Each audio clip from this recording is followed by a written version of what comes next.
ಎಲ್ಲರಿಗೂ ನಮಸ್ಕಾರ. ನಾವು ಈಗ ಒಂದು 5-6 ದಿವಸದಿಂದ ಈ ಸಸಿ ಪ್ಲಾಂಟೇಶನ್ ಮಾಡಿದ್ದೆವು. ಅದಕ್ಕೆ ನಿನ್ನೆ ಹುಳ್ನೀರು ಕೊಟ್ಟೆವು. ಇವಾಗ ಅದಕ್ಕೆ ನಾವು ಡ್ರಿಂಚ್ ಮಾಡ್ಬೇಕಂತಂದು ಮಾಡಿದ್ದೀವಿ ರೀ. ನಾವು ಈಗ ಪೈಲ ಸಿಸ್ಟಮ್ ತೆಗೆದು ಈಗ 2026 ಅಂದ್ರೆ ಹೊಸದ ಶೆಡ್ಯೂಲ್ ತಯಾರು ಮಾಡ್ಕೊಂಡ ಇದಕ್ಕೆ ಯಾವ ರೀತಿ ಬರ್ತೈತಿ, ಯಾವ ಇದ್ರದ್ದು ಏನು ಪೈಲ ವರ್ಷಕ್ಕಿಂತ ಈ ವರ್ಷಕ್ಕೆ ಈ ಟೈಪ್ ಮಾಡೋದ್ರಿಂದ ಹೆಚ್ಚಿನ ಇಳುವರಿ ಕೊಡ್ತೈತಿ ಏನಿಲ್ಲ ಅನ್ನೋ ಸಂಬಂಧ ಜರ ಚೇಂಜಸ್ ಮಾಡ್ಕೊಂಡಿದ್ದೀವಿ. ನಾವು ಡ್ರಿಂಚ್ ಆಗಲಿ ಫರ್ಟಿಲೈಸರ್ ಆಗಲಿ ಎಲ್ಲ ಕೊಡಿದ್ರೆ ಪ್ರತಿಯೊಂದೆಲ್ಲ ಚೇಂಜ್ ಮಾಡ್ಕೊಂಡಿದ್ದೀವಿ. ಅದನ್ನು ನಾನು ನಿಮಗೆ ತೋರಿಸ್ತೀನಿ. ಈಗ ಯಾವ್ಯಾವ ರೀತಿ ಏನೇನು ಹಾಕೋತೀವಿ ಏನೇನಿಲ್ಲ ಅದಕ್ಕೆ ಡ್ರಿಂಚ್ ಮಾಡೋಕೆ. ಈಗ ನೋಡಿರಿ, ಇದ್ರಾಗ 2 ಕಿಲೋ ಮ್ಯಾಗ್ನೀಷಿಯಮ್ ಹಾಕಿವ್ರಿ. ಇದ್ರಾಗ ರೀ ಹ್ಯೂಮಿಕ್ ಆ್ಯಸಿಡ್ ಅದು 1 ಕಿಲೋ ಹಾಕ್ತಿರಿ. ಅದಕ್ಕೆ ಮತ್ತು ಏನೇನು ಬರ್ತಾರಲ್ಲ ಅದ್ರೊಳಗೆ ನಿಮ್ಗೆ ಒಂದೊಂದು ಎಲ್ಲ ತೋರಿಸ್ಕೊತ ಹೋಗ್ತಾನು. ಆ ಪ್ರಕಾರ ನೀವು ಮಾಡಿರಿ. ಇದು ಲೇಟೆಸ್ಟ್ ಈಗಿನ ಇದ್ರ ಪ್ರಕಾರ ಅಂದ್ರೆ ಜರ ಚೇಂಜಸ್ ಅದು ಎಲ್ಲ ಮಾಡ್ಕೊಂಡಿದ್ರಿ ಈ ಸರಿ ರೀ. ಈ ಟೈಪ್ ನೀವು ಮಾಡಿರಿ.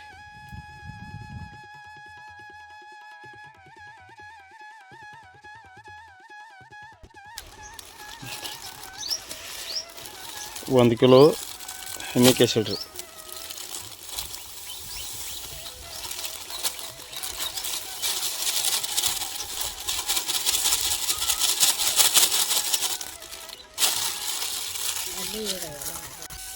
ಒಂದು ಕಿಲೋ ಮೈಕ್ರೋ ನ್ಯೂಟ್ರೆಂಟ್.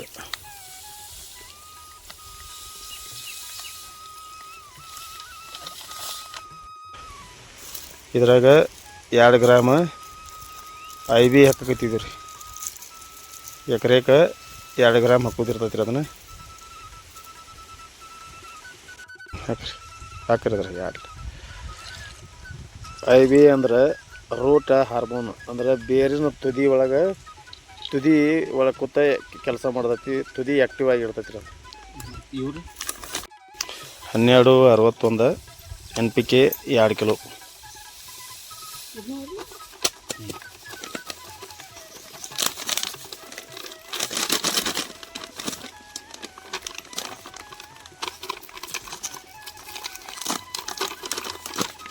ಯಾವ ಕಂಪ್ನಿ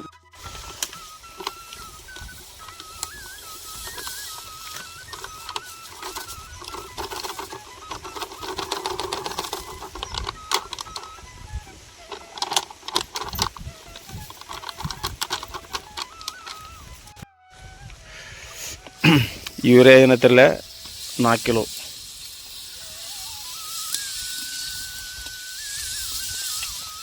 ಒಂದು ಕಾಯಿ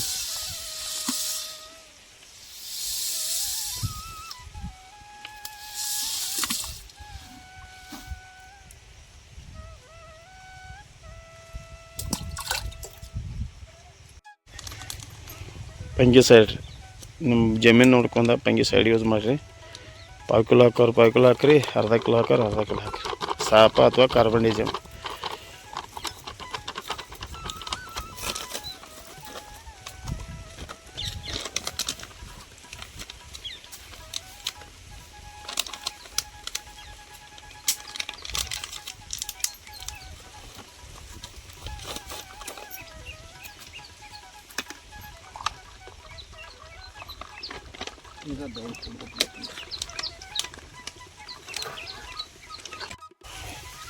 ಎಲ್ಲ ಹಾಕಿಬಿಡ್ರಿ.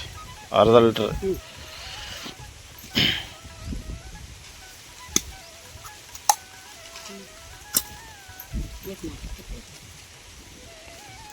ಅರ್ಧ ಲೀಟ್ರ್ ಕ್ಲೋರೋಪಾರಿಪಾಸ್ 20 EC.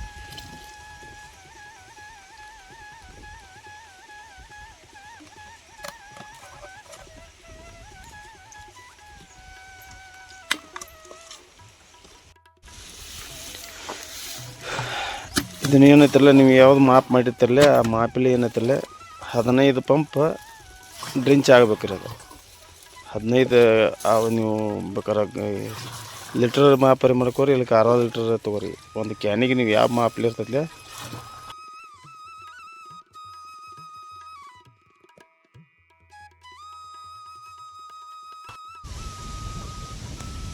ನೋಡಿರಿ. ನಾವೀಗ ಡ್ರಿಂಚ್ ಮಾಡಕತ್ತಿದ್ದೀವಿ.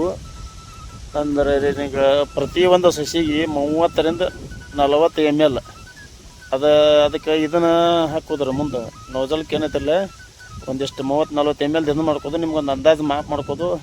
ಆ ರೀತಿಲಿ ಏನೈತಿಲ್ಲ ಪ್ರತಿಯೊಂದು ಸಸಿ ಬಡ್ಡಿಗೆ ಹೆಚ್ಚು ಅಂದ್ರೆ ನಿಮ್ಮ ಬಡ್ಡಿಗೆ ಹೆಚ್ಚು ಹಾಕಬೇಡ್ರಿ.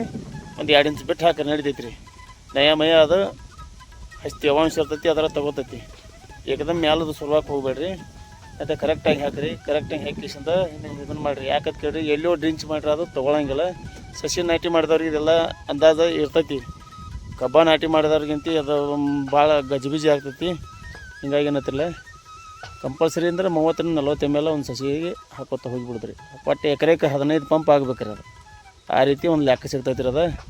ಪ್ರತಿಯೊಂದು ಎಲ್ಲ ನೋಡ್ರಿ, ಈಗ ಸಸಿ ನಾಟಿ ಮಾಡಿದವ್ರಿಗೆ ಯಾಕೆ ಇಳುವರಿ ಹೆಚ್ಚಾಕೈತಿ ಅಂದ್ರೆ ಎಲ್ಲಾದ್ರೂ ಲೆಕ್ಕ ಸಿಗ್ತೈತಿ. ಅದು ಡ್ರಿಂಚ್ ಮಾಡ್ಬೇಕಾದ್ರೆ ಲೆಕ್ಕ ಸಿಗ್ತೈತಿ, ಗೊಬ್ಬರ ಹಾಕ್ಬೇಕಾದ್ರೆ ಲೆಕ್ಕ ಸಿಗ್ತೈತಿ, ಬೆಳೆಸೋ ಹೊತ್ನಾಗ ಲೆಕ್ಕ ಸಿಗ್ತೈತಿ, ಪ್ರತಿಯೊಂದು ಕೆಲಸ ಸಿಗ್ತೈತಿ. ಈ ರೀತಿ ಮಾಡ್ಕೋರಿ. ಅದನ್ನು ನ್ಯೂಸಲ್ಲಿ ಯಾವ ಟೈಪ್ ಮಾಡ್ಕೋದು ನಾನು ನಿಮ್ಗೆ ಮತ್ತೆ ಅದನ್ನು ತೋರಿಸ್ತೀನಿ ಬರ್ರಿ. ನೋಡಿರಿ, ಈ ರೀತಿ ಡ್ರಿಂಚ್ ಮಾಡ್ಕೊತ ಹೋಗೋದು ನೋಡಿರಿ ಪ್ರತಿಯೊಂದು ಸಸಿಗೆ.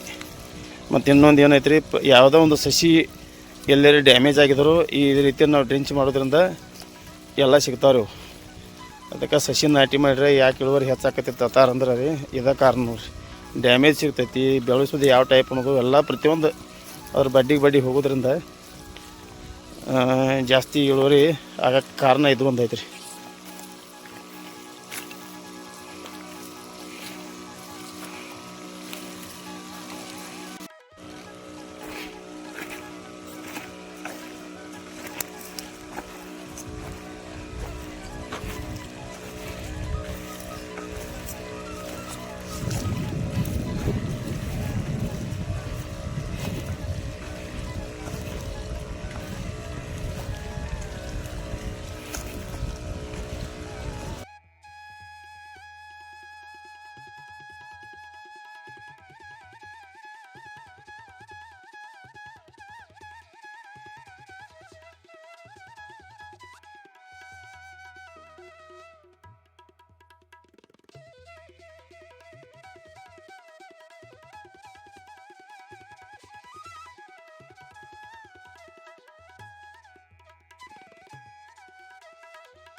ಈ ರೀತಿ ಡ್ರಿಂಚಿಂಗ್ ಮಾಡಿರಿ. ಮತ್ತು ಏನೈತಿರಲ್ಲ, ನಾ ಮುಂದಿನ ಒಂದು ಮತ್ತೆ ವಿಷಯ ತೊಗೊಂಡ ಮತ್ತೆ ಬರ್ತೀನಿ. ಅಲ್ಲಿ ತನಕ ಏನೈತಿರಲ್ಲ, ನಮಸ್ಕಾರ ರೀ ಎಲ್ಲರಿಗೂ.